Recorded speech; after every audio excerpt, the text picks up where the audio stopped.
Hello hello hello hello everyone, তোমরা পুরী যাচ্ছ? আজকের ঘটনাটা শুনে যাও। আচ্ছা, সবাইকে বলবো একটা করে লাইক করে দাও। যারা এখনো পর্যন্ত ভালোবেসে চ্যানেলটাকে সাবস্ক্রাইব করোনি তাড়াতাড়ি করে নাও। চলো, আজকের ঘটনাটা দারুণ ঘটনা। হ্যাঁ, 2 মাস আগে পুরী থেকে অভিজ্ঞতা নিয়ে এসছে। 2 মাস আগে জেনে নাও।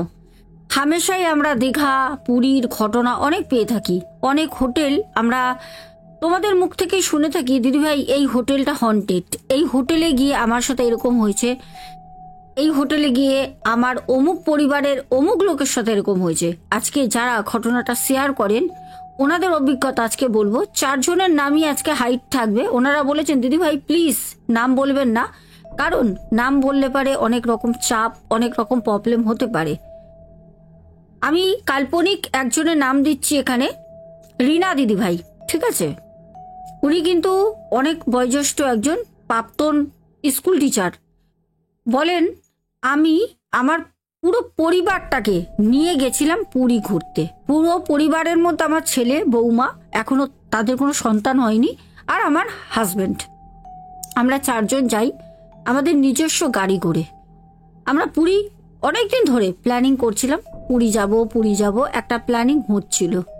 নানা রকম জায়গায় আমরা ঘুরতে খুব ভালোবাসি। আমাদের ইচ্ছে হলে আমরা একটা ভালো দিন দেখে একটু সময় হাতে নিয়ে সবার শরীর স্বাস্থ্য আগে ঘুরতে যাওয়ার আগে ভালো করে চেক করে নিয়ে চলে যাই আমরা ঘুরতে নানা রকম জায়গায়। তো সেই রকমই আমরা আজ থেকে 2 মাস আগে আমরা সবাই বসে একদিন স্ন্যাক্স আর কফি নিয়ে আমরা একটা ছোট্ট আমাদের বাড়ির পাশে একটা রেস্টুরেন্টে যাই। বাড়িতে তো আমরা হামেশাই খাই, একটু মাঝে মাঝে আউটিংয়ে খাওয়া দাওয়া করাটা ভালো। আমরা 4 জনে একটা সানডেতে বসে কফি খেতে খেতে হঠাৎ করে আমার বৌমা বলে উঠল, আচ্ছা মা, যদি আমরা এর মধ্যে কোথাও ঘুরতে যাই মা, তো ভালো হয় না? আমি তখন বললাম কোথায় যাবে বলো? তো আমার ছেলে বলল, মা চলো মন্দারমণি যাই। আমি বললাম যে না, মন্দারমণি যাব না, কারণ গত বছরই দীঘা, মন্দারমণি, শঙ্করপুর সবই ঘুরে এসেছি। তখন আমার হাজবেন্ড বলল, তাহলে পরে একটা কাজ করো না, চলো আমরা পুরী ঘুরে আসি, পুরী চলে যাই। আমি তখন ভাবলাম হ্যাঁ পুরী যাই, কারণ কদিন ধরেই পুরী একটা মনের মধ্যে চলছে। কোথাও গিয়ে যেন পুরী যাওয়ার ইচ্ছেটা আমারও জেগেছিল। যাক, আমার হাজবেন্ড সেটা মুখ থেকে প্রকাশ করেই দিল। তারপর দিনক্ষণ ছেলের সাথে সাথে ফোনে ক্যালকুলেট করতে শুরু করে দিল 4 জনের কত ওখানে খরচা হতে পারে। দেন নিজেদের গাড়ি নিয়ে যাব, ছেলে আর বাবা ড্রাইভ করবে, সেখানে আমার ড্রাইভারটা লাগবে না। তো এরকম একটা আমাকে এস্টিমেট দিল যে মা এত টাকা খরচা হতে পারে। আর এটা বলে রাখি ভালো যে আমাদের দিদিভাই যে ঘটনাটা আমাকে শেয়ার করেন, উনি বলেন বাড়িরই হর্তা বিধাতা কিন্তু আমি একাই। আমি যেটা ডিসাইড করব সেটা আমার হাজবেন্ড, আমার ছেলে, আমার বৌমা সেটাই মেনে নেয়। কারণ আমি ছোটবেলা থেকেই খুব হিসাবি, আর সবাই আমার কথা ছোটবেলা থেকে শোনে। কারণ আমি বাপের বাড়ি থাকতো একই মেয়ে, ওখানে আমার বাবা মা আমার কথা শুনতেন। তো আমার শ্বশুর বাড়িতে শাশুড়ি মা যতদিন ছিলেন, শ্বশুর মশাইকে আমি পাইনি, শাশুড়ি মাও আমার কথা শুনেছেন। এখানে আমার হাজবেন্ড, আমার ছেলে, আমার বৌমাও আমার কথা শোনেন। এবার ব্যাপারটা হচ্ছে, আমাদের রমা দিদিভাই বলেন যে আমরা ঠিক একটা প্ল্যান করে আমরা চলে গেলাম হচ্ছে ঘুরতে। কোথায় না, পুরী। আচ্ছা, খুব ভালো কথা। পুরী আমরা যখন যাই, আমরা সত্যি কথা বলতে অনলাইনে হোটেল বুকিং করে যাওয়াটা আমরা কেউই পছন্দ করি না। আমরা ভাবি নিজেরা যাব, নিজেদের স্বচক্ষে দেখবো সবকিছু। ওদের বিহেভিয়ারটা প্রথম দেখা দরকার। হোটেল যেরকমই হোক, সেখানে আমরা থাকবো 5টা দিন 6টা দিন, সেখানে হোটেলের যারা থাকে বয় স্টাফ, ওদের বিহেভিয়ারটাও কিন্তু একটা ম্যাটার করে 5টা 6টা দিনে। তো আমরা যেখানেই যাই আমরা হোটেল বুকিং করি না। একবারই করেছিলাম, দার্জিলিংয়ে গেছিলাম তখন। এছাড়া আমরা কিন্তু গিয়েই আমরা বুক করি দেখে। তো আমরা সেরকম যাই, অনেকগুলো হোটেল আমরা দেখি। সত্যি কথা বলতে আমার পছন্দ হয়নি। আমার ছেলে হাজবেন্ডের কোনো রকম প্রবলেম হয় না, বৌমার তো প্রবলেম নেই, কিন্তু আমার কোনো হোটেল সেরকমভাবে আমার মনের মতো পছন্দ হচ্ছিল না। তো আমি তখন আমার হাজবেন্ডকে বললাম যে না, আমার ঠিক ভালো লাগছে না, একটু সি বিচের সামনে চলো, একদম যেখানে চৈতন্যদেবের স্মৃতিমূর্তি করা রয়েছে, নেহরু মার্কেট, যেটা পুরীর, ওই দিকটা আমরা চলে যাই। ওখানটা যেতে আমরা অনেকগুলো হোটেল দেখি, পরপর পরপর বেশ ফাঁকা হোটেলগুলো। আমার ভালো লাগে, ওখানে আমি একটি হোটেল নিই। আর এই হোটেলের ঘটনা আমার কাছে আগেও এসছে। দিদিভাই বলেন ওই হোটেলটা আমার পছন্দ হতে আমি তখন বললাম যে আমরা দুটো রুম নেব, একটা আমার ছেলে বৌমা থাকবে, আর হাজব্যান্ড ওয়াইফ আমরা দুজন থাকবো, দুটো পাশাপাশি রুম চাই। তো যেই হোটেলটা আমার বেসিক্যালি পছন্দ হয় সেই হোটেলটায় পাশাপাশি রুম পাচ্ছিলাম না, উপর নিচ হয়ে যাচ্ছে, মানে দোতলায় আর 3 তলায়, একতলা পুরো ফুল। তো জানি না কেন নিজের গাড়ি থাকা সত্ত্বেও এতগুলো হোটেল আমরা ঘুরেছি, তারপরও আমি হট করে বললাম যে থাক, কোনো অসুবিধা নেই। ছেলেকে বললাম, বাবি তুই একটা কাজ কর, বৌমাকে নিয়ে উপরে চলে যা 3 তলায়, আমরা দোতলায় নিয়ে নিই। আমাদের একটু বয়স হয়েছে, যদিও লিফট আছে, তবু আমরা দোতলায় থাকি, তোরা 3 তলায় নিয়ে নে। বললো ঠিক আছে। আমার ছেলে বৌমা যে রুমটা নিয়েছিল, রুম নাম্বারটা ছিল 104। আর আমরা যে রুম নাম্বারটা নিয়েছিলাম সেইটাই হাইট থাকবে, রুম নাম্বারটা বলবো না, কারণ দিদিভাই বারণ করেছেন রুম নাম্বারটা বলতে। যাদের আগ্রহ আছে জানা, তারা আমাকে ইনস্টাতে বা হোয়াটসঅ্যাপে কন্ট্যাক্ট করবে, আমি বলে দেবো, ঠিক আছে? এখানে কিন্তু বলবো না। দিদিভাই বলেন আমাদের দোতলায় যে রুমটা দেওয়া হয়, রুমটা প্রথমে থেকেই আমি ঢোকার পর আমার আর মন টিকছে না, আমার আর ভালো লাগছে না, জানি না কেন কিরকম একটা লাগছে। তো চুপচাপ যেন মনটা না ঝিমিয়ে যাচ্ছে, যেন নেতিয়ে যাচ্ছি আমি। তো আমাকে আমার হাজবেন্ড বলল, কি হয়েছে বলো তো, তুমি কি চিন্তা করছো রুমে বসে এরকম চুপচাপ হয়ে গেছো? আমি বললাম, না ঘুরতে এসছি, ওরকম কোনো ব্যাপার না, কিন্তু জানি না কেন ওই রুমটায় যাবার পর মনটা যেন একটা কিরকম ঝিমিয়ে ঝিমিয়ে যাচ্ছে, ভালো লাগছে না, ভিতর দিয়ে কেমন লাগছে। তো তখন আমার হাজবেন্ড বলল, অনেকক্ষণ কিছু খাওনি, খেয়ে একটুখানি তুমি বিশ্রাম করো, দেখো তোমার ভালো লাগবে। তো আমার হাজবেন্ড খাবার অর্ডার দিতে দিতে আমি বললাম একটু বাপিকে ফোন করো। বাপি মানে আমার ছেলে। তো ওকে ফোন করতে করতে আমি না জাস্ট বিছানার মধ্যে মাথাটা রেখে শুই, বালিশটা নিয়ে কোনো রকমে এক সাইড হয়ে বসার মতো আমি ঘুমিয়ে পড়ি। আমার চোখে ঘুম এসে যায়, শরীরটা খুব টায়ার্ড ছিল, আগের দিন রাতেও সেরকম ঘুম হয়নি। তারপর আমাকে আমার হাজবেন্ড যখন ডাকে, প্রায় অনেকটা সময় পর, প্রায় 40-45 মিনিট পর আমাকে দেখলাম বাপিও এসছে, বাপির বউও এসছে, বৌমা আমাকে বলল, মা এখনো ঘুমাচ্ছ, চলো আমরা বেরোই, স্নান করবে না? আমি বললাম, না বাবা আজকে আমি যাব না, কারণ আমি জানি না ওই রুমে যাওয়ার পর আমার মনটা ঠিক ভালো লাগছিল না। আমি বললাম, না বাবা আমি যাব না, তুই আর বৌমা আর তোর বাবা যা, কে 3 জনে স্নান করায়, আমি একটু গুনগুন গুনগুন করে গান করি, গান চালিয়ে আর একটু এখান থেকে বসে বাইরের দৃশ্যটা দেখি। তো বলল ঠিক আছে, কিন্তু বলে রাখি ওই হোটেল থেকে কিন্তু সি বিচ দেখা যায় না, আমরা যে হোটেল নিয়েছিলাম, কিন্তু ওখান থেকে ওই রাস্তা, দোকানপাট এগুলো দেখা যায়। তো ওরা 3জন বেরিয়ে গেল, আমাকে আর কোনো চাপ দেয়নি, ওরা 3জন চলে যায়, আমি কিন্তু আমার মতো ওখানে চুপচাপ বসে আছি। ব্যালকনিতে বসলাম, এসে দেখছি রাস্তা দিয়ে গাড়ি যাচ্ছে, লোক যাচ্ছে, নানা রকম দোকানপাট। হঠাৎ করে দেখলাম একটা দোকানে পুরি টাইপের কিছু একটা ভাজছে, খুব খেতে ইচ্ছা করলো, হাওয়ায় যেন দোতলায় একটা সুন্দর স্মেল খাবারের ভেসে আসছে, খুব হাওয়া দিচ্ছে, খুব হাওয়া দিচ্ছে। তো তখন আমি কি করলাম, গেটটা লক করে হোটেলের আমি নিচে নামলাম। নেবে আমি ভাবলাম তো কেউ জানে না, একটা ওভারকোট পরেছিলাম, ওটা পরেই নেবে যাই, আর কে আমাকে চেনে। আমি নেবে ওখান থেকে গিয়ে দেখলাম ওখানে বিউলির ডালের কিছু বড়া, পকোড়া টাইপের কিছু বিক্রি হচ্ছে, যেগুলো খেতে অপূর্ব স্বাদ। হয়তো পুরী গেলে তোমরা অনেকেই খেয়ে থাকতে পারো, যারা খেয়েছো একটু কমেন্টে জানিও। তো ওখান থেকে খাবারটা আমি খেলাম, খাবার পর বেশ ভালো লাগলো, আমি আবার নিজে চলে আসলাম। আমি ওদের সাথে অনেক কথাবার্তা বললাম যে সকালবেলা ব্রেকফাস্ট করতে পারবো কি না, আপনারা কখন এগুলো ভাজেন, কখন দোকান খোলেন, এসব কথা বলে উপরে আসি।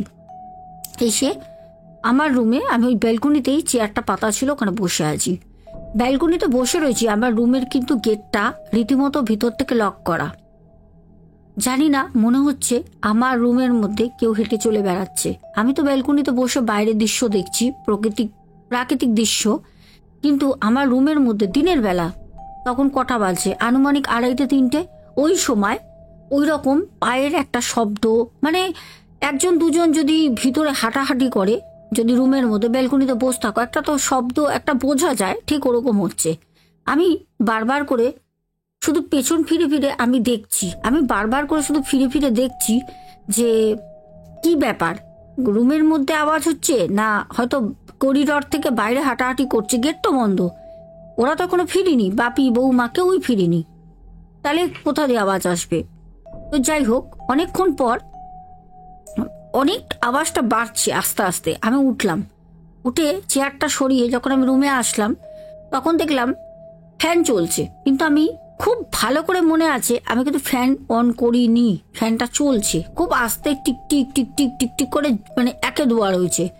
তো আমি বললাম আরে ফ্যানটা কি চালালো, ফ্যানটা আমি সাথে সাথে কিন্তু অফ করে দিই। অফ করে দিয়ে আমি আর বাইরে যাইনি, আমি পা গুটিয়ে খাটের উপর উঠে সবে শুয়েছি, সাথে সাথে বেলটা, ডোর বেলটা বাজলো, মানে কেউ এসছে। ভিতর দিয়ে সাড়া নিতে আমাকে দেখলাম বাপির বাবা এসছে, মানে আমার হাজবেন্ড। আমি বললাম চলে এলে? বললো হ্যাঁ, স্নান করেছে। আমি বললাম যাও যাও আগে গিয়ে পরিষ্কার হয়ে নাও। তো ও দৌড়ে চলে গেল ওয়াশরুমে। আমি কিন্তু চুপ করে বসে আছি। ওয়াশরুম থেকে ফ্রেশ হয়ে ও এসে বলল যে দেখো, ঘুরতে এসেছো, ঘরের মধ্যে থাকলে হবে না, ছেলে আর বৌমা কিন্তু খুব রাগারাগি করছিল, তুমি বেরোবে কখন? আমি বললাম যাবো, ইভিনিংয়ে বেরোবো। তা বলে বাপির বাবা বলল তাহলে আমি একটু শুই, তুমি রেডি হয়ে নাও, শাড়ি টাড়ি পরে নাও, কি চুড়িদার পরবে পরো, একটু সাজো গোজো, ঠিক আছে? ঘুরতে এসছো, কটা ফটো টটো শ্যুট করবো তো, চলো, ছেলে বৌমা কি ভাববে? আমি বললাম ওদেরকে বলে দাও রেডি হতে। আমার হাজবেন্ড ফোন করে বাপিকে বলল বাপি, মা মা তো রেডি হচ্ছে, তুই আর বৌমা স্নান করে রেডি হয়ে নিচে আয়, আমাদের রুমে চলে আয়। ছেলে বলল আসছি পাপা। যাই হোক, তারপর আমি নিজের মতো করে একটা সালোয়ার কামিজ পরলাম, সাজলাম, সেজে আমি দেখলাম এদিকে বাপির বাবা অলরেডি ঘুমাচ্ছে নাক ডেকে ডেকে। আমি বললাম কি গো, চলো ঘুরতে যাবে না, নাক ডেকে ডেকে ঘুমাচ্ছ? তখন আমাকে বলল যে হ্যাঁ হ্যাঁ যাবো চলো। ও তাড়াতাড়ি ঝটপট, দেখলাম আমার থেকে এনার্জেটিক বেশি হয়ে গেছে, ওর এনার্জি বেশি। তো ও দেখলাম ড্রেস টেস তাড়াতাড়ি পরে নিল, লক করে আমরা চারজন গেলাম, বাপি, বাপির বউ, এদিকে আমি, আমার হাজবেন্ড। আমরা গিয়ে নানা রকম জিনিস যেটা হয় ঘুরতে গেলে খুব সুন্দর লাগছে। আমি তো গিয়ে পর্যন্ত সমুদ্র ধারে যাইনি, আমি গেলাম, যেতে ঘুরছি, খুব ভালো লাগছে, নানা রকম খাবার খেলাম, কিছু জিনিসপত্র কিনলাম আশেপাশে লোকের জন্য, নিজের পরিবারের জন্য, রিলেটিভসের জন্য কিছু কিছু জিনিস কিনে নিলাম। যখন কেনাকাটা করতেই হবে, কিনে সেই দায়িত্বটা সরিয়ে দেওয়া ভালো, তাহলে আরো 4টে দিন ভালো মতো ঘুরতে পারবো। 5 দিনের হোটেল বুকিং ছিল। দিদিভাই বলেন, আমরা যখন রুমে আসলাম, রুমে আসতে বাপি আর বাপির বউ 3 তলায় চলে গেল, আমরা বাইরে দিয়ে খাওয়া দাওয়া করে রাতের একদম ডিনার করে ফিরেছি। আর রুমে ঢুকতে ঢুকতেই আমার হাজবেন্ড বলল পেটটা ভার হয়ে গেছে গো, পেটটা না কিরকম ভার হয়ে গেছে, অনেক খাবার হয়ে গেছে, খাবারগুলো বেশ টেস্টি ছিল। আমি বললাম হ্যাঁ সত্যি ভালো ছিল, আর সত্যি কথা বলতে উড়িয়াদের হাতের রান্না না খুব ভালো হয়। তো এই কথা বলতে বলতে আমার হাজবেন্ড বলল আমি একটু ওয়াশরুম যাই, পেটে চাপ পড়েছে। আমি বললাম হ্যাঁ হ্যাঁ যাও। ও যখন ওয়াশরুম চলে যায়, আমি তখন চুপ করে খাটের মধ্যে বসে আছি। আমার যেন মনে হচ্ছে রুমের মধ্যে আমি, আমার হাজবেন্ড ছাড়াও কেউ একজন আছে রুমে, যে আমাদের রুমের মধ্যে চারপাশ আমাদেরকে কেউ লক্ষ্য করছে, মনে হচ্ছে কেউ যেন আমাদেরকে দেখছে। শুধু রুমে আমি এখন একা নেই, যদিও বাপির বাবা ওয়াশরুমে রয়েছে, আমি রুমে একা নেই। আমার 6 ইন্দ্রিয় কিন্তু এটা বলছে, আমার 6 সেন্স। বাপির বাবা হট করে মানে বাথরুমের ডোরটা যখন খুলে বেরোয়, আমি না চমকে উঠলাম, উঠে বললাম আরে আস্তে করে বেরো, এরকম করে কেন বেরোলে? তো আমি কিন্তু বুকে একটা ধরাস করে ভয় পাই, জানি না কেন, একটা বিষণ্ণতা, একটা ভয়, আমার বিভীষিকা যেন ঘুরে বেড়াচ্ছে ভয়ের। তখন আমাকে আমার হাজবেন্ড বলল কি হয়েছে বলো তো তোমার, তোমাকে আশা থেকেই দেখছি একটু অন্যমনস্কা, একটু চুপচাপ, একটু ঝিমিয়ে গেছো, কি ব্যাপার, কি ব্যাপার বলো তো, কোনো প্রবলেম হলো? আমি তখন বললাম যে না গো, কোনো প্রবলেম না, একটু শরীরটা যেন ম্যাচ ম্যাচ করছে, বাড়িতে থাকলেও তো হয়। যাই হোক, তারপর রাতের বেলা দুজনে শুয়ে পড়লাম। যাই হোক, আমরা রাতের বেলা কিন্তু খাওয়া দাওয়া করেই এসছিলাম, সবাই শুয়ে পড়ি। বাপিকে ফোন করলাম, বাপি বলল মা বাবা তোমরা শুয়ে পড়ো, গুড নাইট, তোমাদের বৌমা শুয়ে ঘুমিয়ে পড়েছে, আমিও শুয়ে পড়ছি, সকালবেলা আমাকে বাপিকে বলেও উঠলে ফোন করতে, কেন বাপি সব থেকে মানে ছেলের বাবা, সে সব থেকে আগে ওঠে। তো আমি বললাম ঠিক আছে বাপি তুই শুয়ে পড়। যাই হোক, আমরাও শুয়ে পড়ি। কিন্তু রাতের বেলা জানি না কেন আমার হাজবেন্ড পাশে, কিন্তু ও বাড়িতে যেরকম ঘুমায় সেরকমই ঘুমাচ্ছে, কিন্তু আমি ঘুমাতে পারছি না। জানি না কেন আমার মনে হচ্ছে চারপাশে কেউ যেন আছে রুমের মধ্যে, সে আমাকে দেখছে। কেউ তো একজন আছে। অনেক চেষ্টা করার পর আমি উঠে, লাইটটা অফ ছিল, নাইট রুম জ্বলছিল, আমি লাইটটা অন করে দিলাম। আমি বললাম লাইটটা অন করা থাকবে, আমি চোখের মধ্যে মানে মাথায় এরকম হাত দিয়ে জাস্ট আমি শুয়ে পড়বো, লাইটটা অন থাক। লাইট জ্বালিয়ে শোয়াটাও অভ্যাসের আমাদের মধ্যে নেই, তো সেখানে ঘুম আসবে না, এটাই স্বাভাবিক। তাও লাইটটা অন করে শুই, একটা ভয় ভয় কাজ করছে। আমাদের দিদিভাই বলছে, বোন তোমাকে কি বলবো, আমার তো এমনি ঘুম হচ্ছে না, সামান্য হয়তো 7-8 মিনিট চোখটা লাগে, 7-8 মিনিটের বেশি হবেই না। আমি চোখ খুললাম যখন, আমি দেখছি আমাদের যে ফ্যানটা রয়েছে, ফ্যানটা কিন্তু আবারও ঘুরছে। ফ্যান আমরা কেউ চালাইনি, ফ্যানটা ঘুরছে। আমি দেখছি ফ্যানের মধ্যে একটা সেই স্বাস্থ্যবান একটা ছেলে, কালো গায়ের রং, ছেলেটা মুখটা পরিষ্কার আমি দেখতে পাচ্ছি না, বেটে খাটো একটা ছেলে, ফুল প্যান্ট আর সাদা ফুল হাতা শার্ট পরে গলায় দড়ি দিয়ে ঝুলছে। আমি দেখেই না খুব জোরে চিৎকার করে উঠে আমি বাপির বাবাকে ডাকি। বাপির বাবা উঠে বলছে, কি হলো, কি হয়েছে বলো তো, তুমি হোটেলের রুমে আসার পর থেকে এরকম খামখেয়ালি করছো, কি হয়েছে? আমি বললাম, ওই দেখো। ও বলছে, কি দেখবো, কোথায়, কিছু তো নেই, কিন্তু পাখাটা তখনও ঘুরছে। বাপির বাবা আমাকে বলল, তোমার কি মাথা খারাপ হয়ে গেছে নাকি, তুমি ফ্যান চালিয়েছো কেন? আমি বললাম, আমি ফ্যান চালাইনি। তখন কিন্তু বাপির বাবা উঠেছে যখন, তখন কিন্তু সেই যে ছেলেটাকে আমি দেখেছি ফ্যানের সাথে ঝুলতে, সে কিন্তু নেই। আমি কিন্তু তখন তাকে দেখতে পাচ্ছি না, চোখ খুলে দেখেছি। আমি বাপির বাবাকে বোঝাতে পারছি না, এত ভয় লাগছে, এত ভয়, আমি বলতে পারছি না যে আমি কি দেখেছি, আমি বলতে পারছি না। কিন্তু আমাদের দিদিভাই বলে, সোনা তুমি বিশ্বাস করবে না, ফ্যানটা কিন্তু ঘুরছে, এটা প্রমাণ। আমি তখন বাপির বাবাকে বললাম, দেখো এটা দুপুরবেলা হয়েছে, তোমরা যখন বাইরে গেছিলে, ফ্যান আমি চালাইনি, ফ্যান নিজে থেকে চলছে, আমি জানি না কি হচ্ছে। আমাকে প্লিজ ভেবো না আমি পাগলা হয়ে গেছি, ওরকম কোনো ব্যাপার না। আমি এখন কি দেখেছি আমি সকালে বলবো, আমি রুম মানে অন্য রুম নেব, চেঞ্জ করব। তো বলছে, কি যে করো না তুমি, ঘুরতে এসে। বাপির বাবার তো মুখটা ভাতের হাঁড়ি হয়ে গেল। যাই হোক, রাতের বেলা শুয়ে পড়ি, আর কিন্তু কোনো কিছু হয়নি, চিৎকার চেঁচামেচি হলো, দুজনের মধ্যে শুয়ে পড়ি। সকালবেলা উঠতেই আমি বাপির বাবাকে বললাম যে তুমি চলো রিসেপশনে আমার সাথে, আমি রুমটা চেঞ্জ করব। গেলাম, নিয়ে গেল, বললো না ম্যাডাম আমাদের রুম তো চেঞ্জ করা যাবে না, পুরো রুমটা পুরোটাই লোক আছে, পর্যটক আছে, আপনাকে কোন রুম দেব?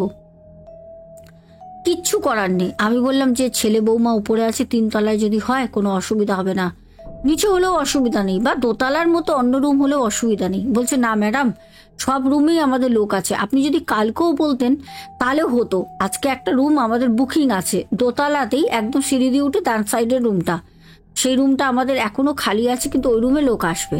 তা আমরা তখন বললাম যে ওই রুমটা আমাদের দিয়ে দেন, আমাদের দিয়ে দেন, আর আমাদের রুমটা ওদের দিয়ে দেবেন। বলছে না, অনলাইন বুকিং আছে।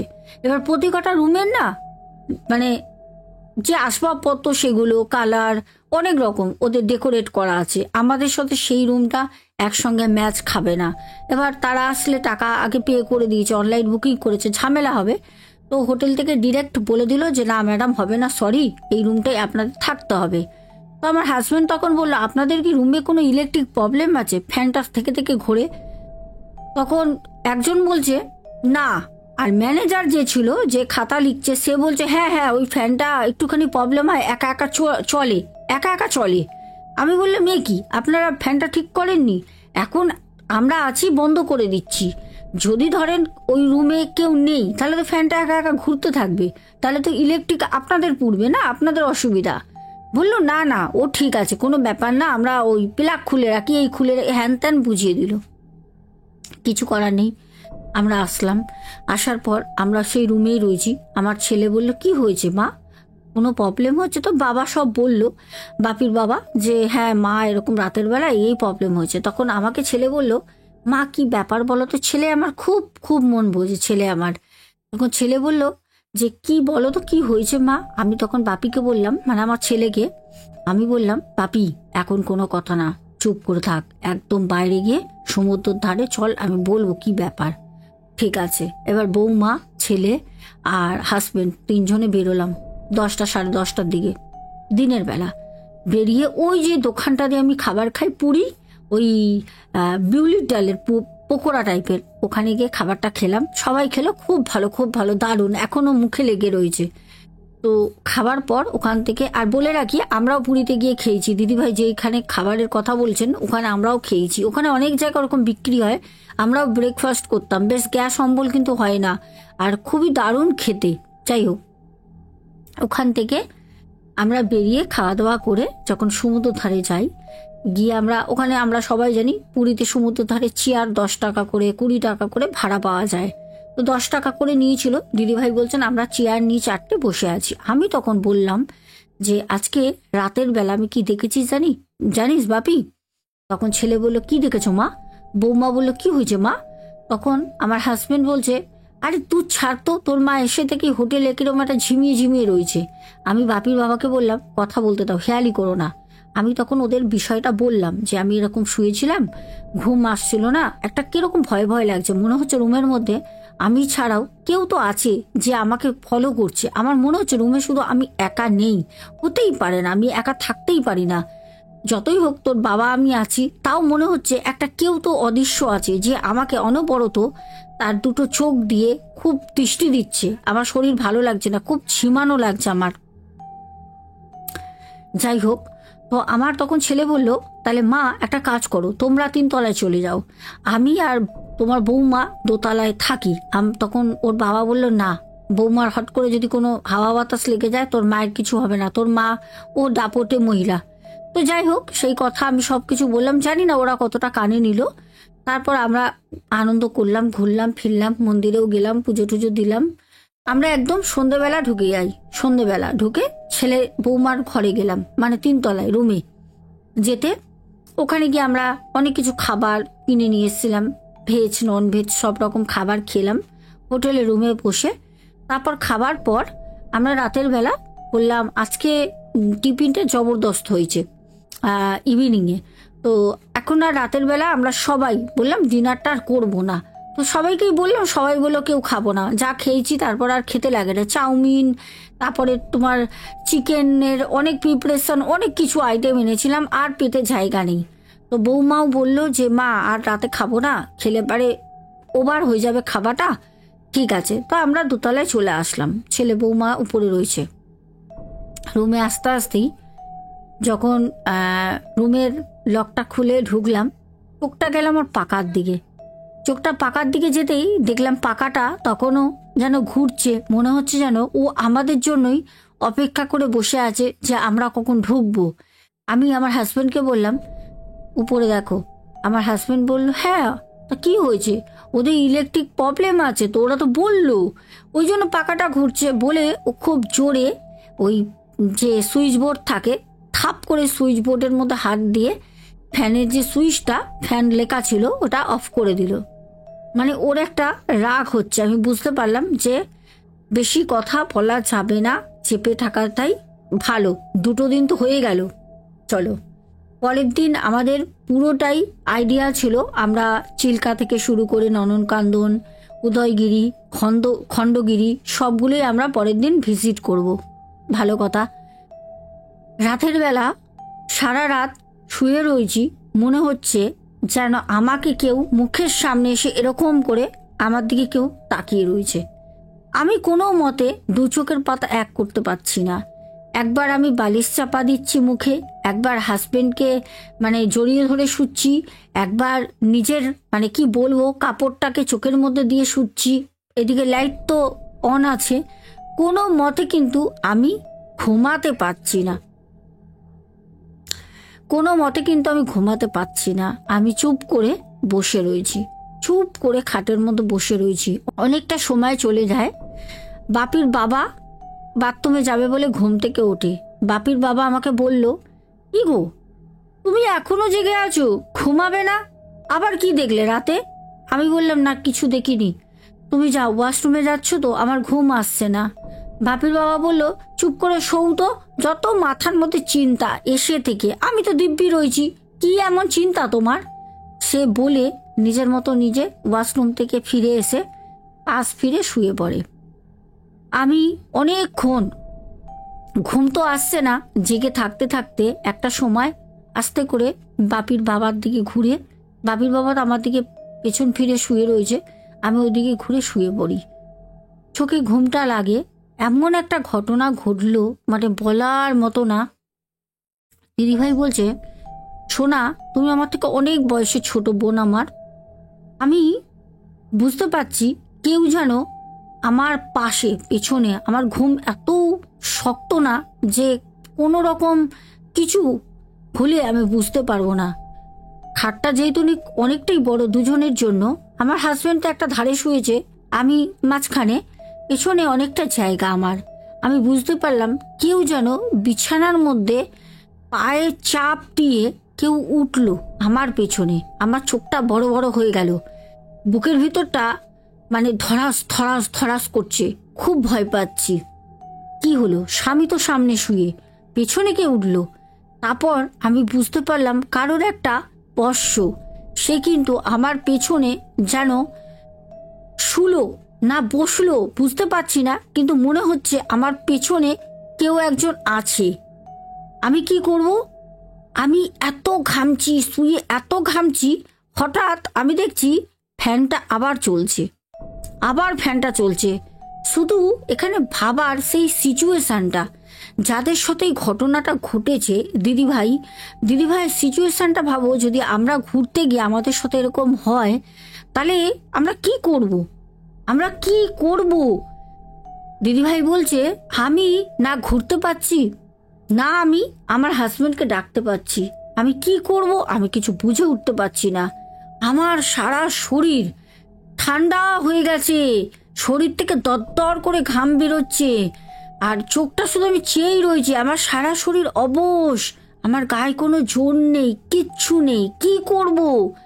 কিছু না বুঝে পেয়ে হঠাৎ জানি না, আমি মনে মনে, আমার বাড়িতে গোপাল আছে, আমি পাশের বাড়িতে দিয়ে এসছি, আমি ওই লাড্ডু গোপালের নাম স্মরণ করছি। আস্তে আস্তে আস্তে আস্তে শরীরটা এত ভার হয়ে গেল। কিছুক্ষণ পর দেখি আমার হাজবেন্ড, জানি না লাড্ডু গোপালই মনে হয় ওকে জাগিয়ে দিয়েছে। আমার হাজবেন্ড উঠে বসে আমাকে বলছে, কি হলো তুমি তাকিয়ে রয়েছো? তুমি চোখের পাতা এক করোনি? দূর, এরম করলে তো তোমাকে বাড়ি ফিরে শরীর খারাপ হয়ে যাবে, কালকেই আমি হোটেল চেঞ্জ করব। তুমি ঘুমাচ্ছ না কেন? আমি তখন উঠে বসে, আমি না পেছনে দেখছি, মানে যেই দিকে একটা অনুভব পাচ্ছিলাম যে কেউ আছে, আমি ওই দিকে তাকিয়ে দেখছি। আমার হাজব্যান্ড বলছে, ওই দিকে কি দেখছো? আমি তো তোমার সামনে বসে আছি। আমি তখন বললাম যে না না, কেউ আছে, পেছনে কেউ আছে, আমার খুব মনে হচ্ছিল, আমার খুব ভয় লাগছিল, আমি বুঝতে পারছিলাম জানো। আমার হাজব্যান্ড আমাকে বলল, তুমি চুপ করে শোও তো, তোমার না একটা মানে কি বলবো, ভয় কাজ করছে, মনে একটা ভয় বসে গেছে, তুমি চুপচাপ শোও। আমাদের দিদিভাই বলেন, সোনা বোন তুমি বিশ্বাস করবে না, আমার হাজব্যান্ড আমাকে বলল, তুমি আমার দিকে ঘুরে শোও, তুমি ওই দিকে ঘুরবে না, আমার দিকে ঘুরে চোখটা বন্ধ করো। আমি আমার হাজব্যান্ডের দিকে ঘুরে শুলাম, ও আমার দিকে তাকিয়ে রয়েছে, বলছে চোখটা বোঝাও, চোখটা বন্ধ করো। আমি আস্তে আস্তে চোখটা বন্ধ করি। ঠিক 1 ঘন্টা পর হবে, 1 ঘন্টা পর আমাকে ডাকছে, এ রমা, রমা, এ রমা, রমা ওঠো, রমা ওঠো। আমার কি হলো?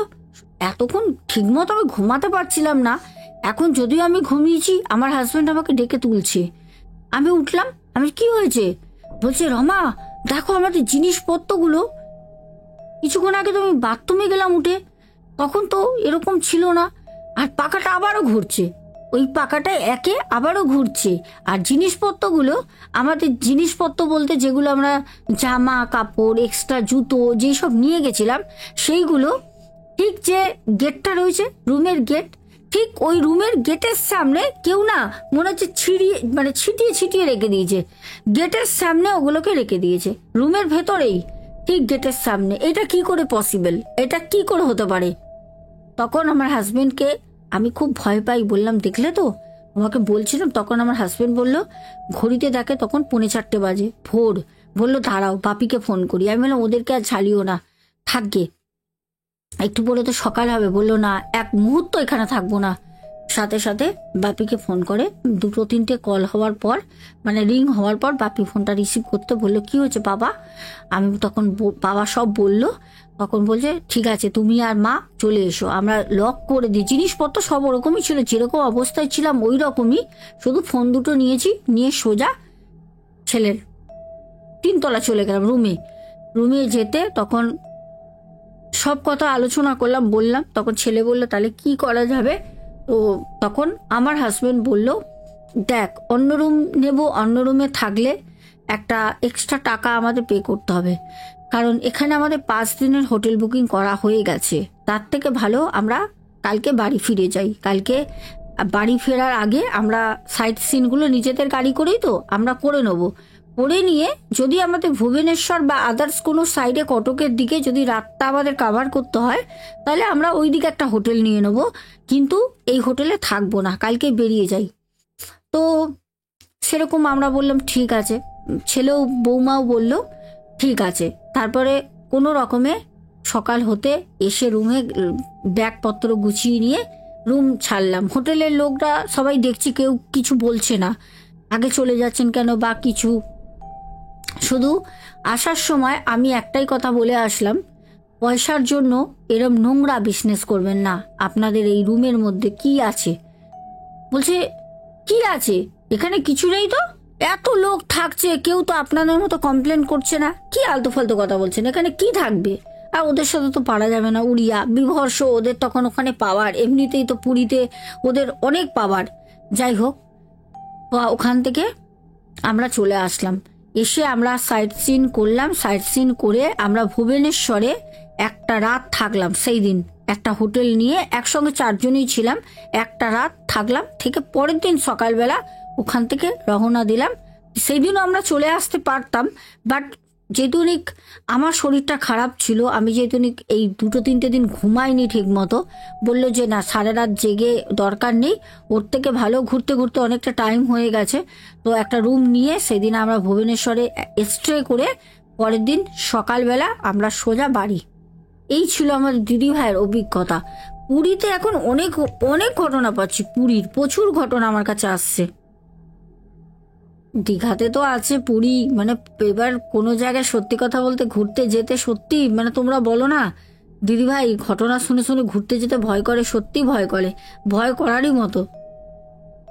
তো চলো তোমাদের তাড়াতাড়ি তাড়াতাড়ি করে নামগুলো বলে দিই, তোমরা কারা কারা কালকে কমেন্ট করেছো একটু দেখি তো।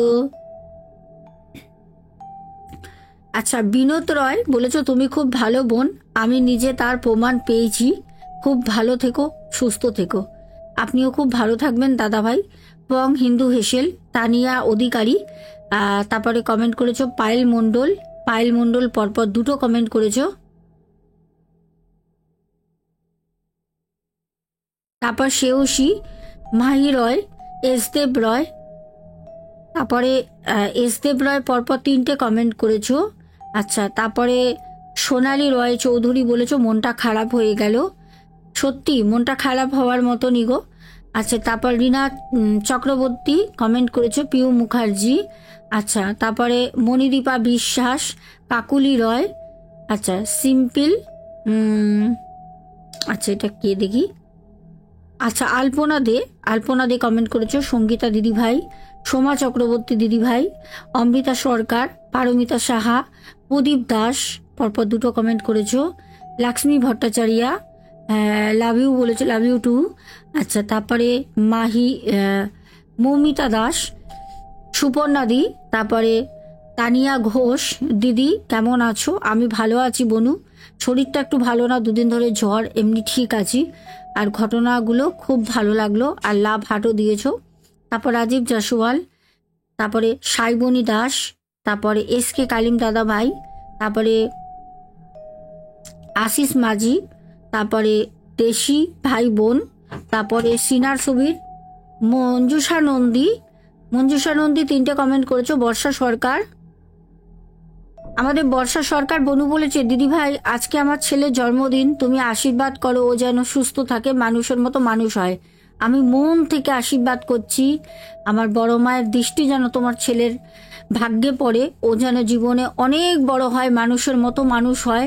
আর সত্যি সত্যি সত্যি যেন ওর শরীর স্বাস্থ্য খুব ভালো থাকে, যেন কোনো কষ্ট ভোগ তোমাদের না করতে হয়, সাথে ওকেও না করতে হয়। আচ্ছা, আমাদের দেশি ভাই বোনও হ্যাপি বার্থডে উইশ করেছে। বর্ষা বনু বলেছে থ্যাঙ্কস। এই না হলে আমাদের পরিবার।